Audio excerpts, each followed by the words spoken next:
കാതുകൾ കൂർപ്പിച്ച് നോക്കിയാൽ ആശുപത്രി നിറയെ ഒരു കരച്ചിലിൻ്റെ രോദനം കേൾക്കാം. ബന്ധുക്കളുടേത് മാത്രമല്ല, ആശുപത്രിയും കരയുകയാണ്. എനിക്ക് തോന്നുന്നു ഒരു 5.5 വർഷം മുമ്പാണെന്ന് തോന്നുന്നു, ഒരു പെൺകുട്ടി, ഒരമ്മ വളരെ സീരിയസ് ആയ ഒരു ക്യാൻസറുമായിട്ട് ആശുപത്രിയിലേക്ക് വരുന്നത്. ശ്വാസകോശത്തിനാണ് ക്യാൻസർ. ഏതാണ്ട് 2 മാസം മാത്രം ജീവൻ ബാക്കിയുള്ളൂ എന്ന് പറഞ്ഞ് വന്നൊരു സാഹചര്യം ഓർത്ത് പോവുക. എല്ലാ ചികിത്സയും നിർത്തിയിട്ടുണ്ട്.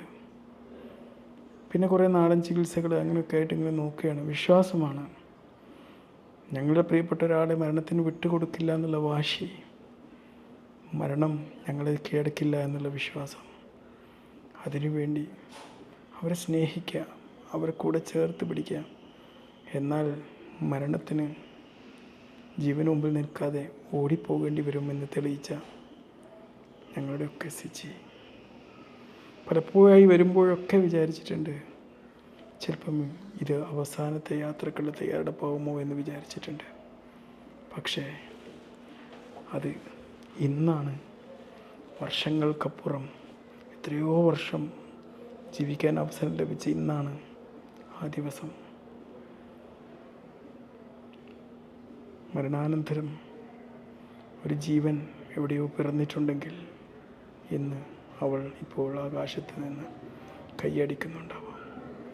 സ്നേഹം കൊണ്ട് മരണത്തെ എത്രയും വർഷം മാറ്റി ഓടിച്ച ഒരുപാട് പ്രിയപ്പെട്ടവരെ ഓർത്ത് ഇന്നും ഇവിടെ നിറയെ ആൾക്കാരാണ്, ആശുപത്രി നിറയെ ആൾക്കാരാണ്. അവളോടുള്ള ആ ഒരു സ്നേഹത്തിൻ്റെ പ്രകടനമാണ്. പലരും തേങ്ങുന്നു, കരയുന്നു. ആരെയും ഞാൻ പിടിച്ചു നിർത്തിയില്ല. അവിടെ ചുറ്റും ഒരുപാട്, ആ റൂം നിറയെ ആൾക്കാരുണ്ട്. ആരോടും പുറത്തു പോകാൻ പറഞ്ഞില്ല.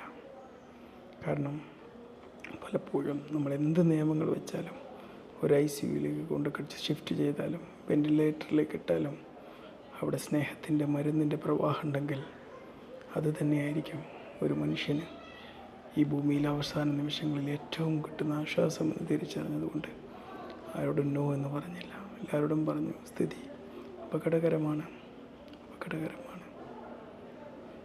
അപ്പോഴും പ്രതീക്ഷകളാണ് അവർക്ക്. എങ്ങനെയെങ്കിലും ഇനി എന്തെങ്കിലും ചികിത്സകൾ കൊടുത്താൽ തിരിച്ചു വരുമോ എന്നുള്ള പ്രതീക്ഷ. ആ പ്രതീക്ഷയാണ്.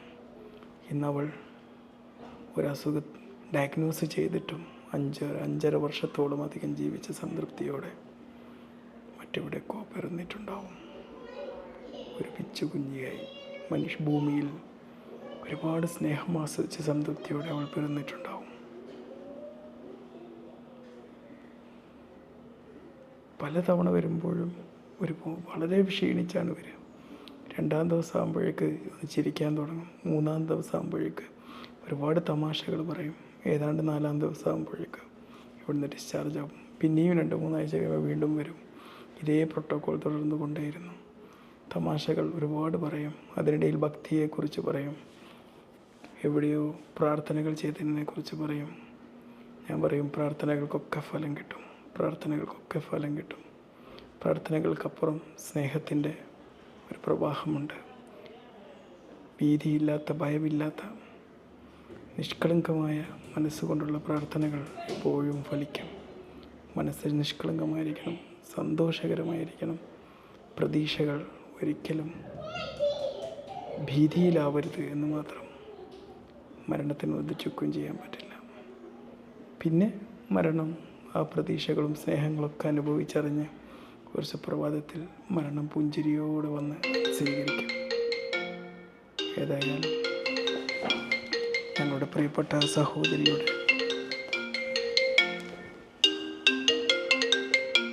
സിസ്റ്ററെ, ഞാൻ വരാട്ടോ. ഓക്കെ.